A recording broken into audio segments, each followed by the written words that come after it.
I became involved with Happy Leaf a number of years ago through a family affiliation, and we started just growing basil. Everybody was all about basil. Well, I continued to grow basil.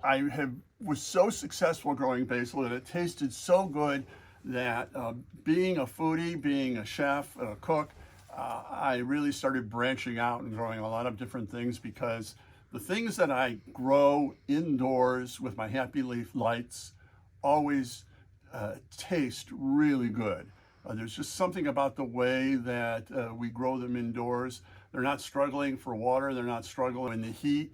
I can control the environment, and things have been very successful. I love growing my own stuff for a number of reasons. We happen to live in quite probably the opposite of a food desert. There are grocery stores all over this neighborhood of all sizes and types. But I really enjoy growing and harvesting and using a lot of the stuff that I grow.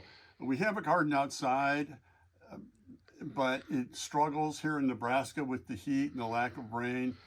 Growing indoors, it allows me to control the environment that my plants are growing in, but it also opens up a whole lot of many different kinds of things that I can grow. I grow some things as staples like basil and lettuce, things that we use regularly, and then I experiment with a lot of things like edible flowers. I've got lettuce going over here.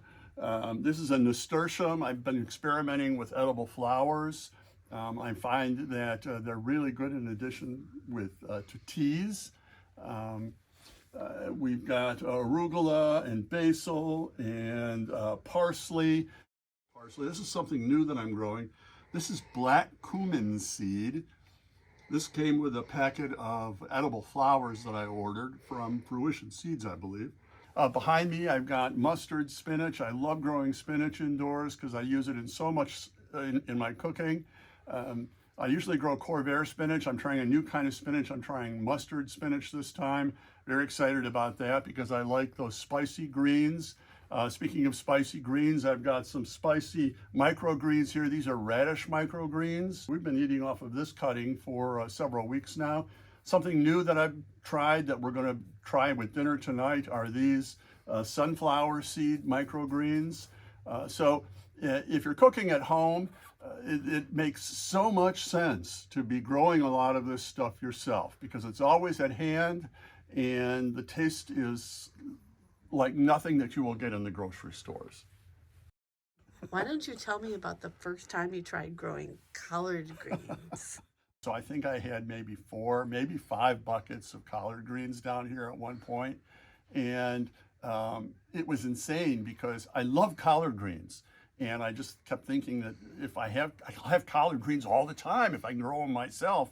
And indeed I can. But the thing that I did was that I planted everything at once. So I had, I think 5, maybe 6 buckets, these buckets filled with collard greens down here. And so it was not only the collard greens though, because I had peppers and tomatoes, and I just kind of like went all in on everything. And it was a lot of fun, and everything grew really well, which means we had a lot of food and we had a lot of greens. The neighbors loved it because I was bringing the neighbors things on a daily basis.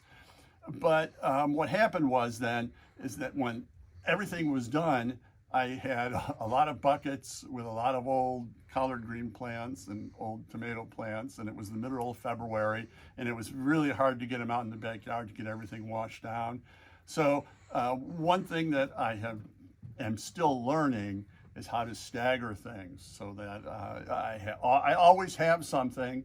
I don't have an abundance. I don't have a bumper crop every month, but I have constantly got things going.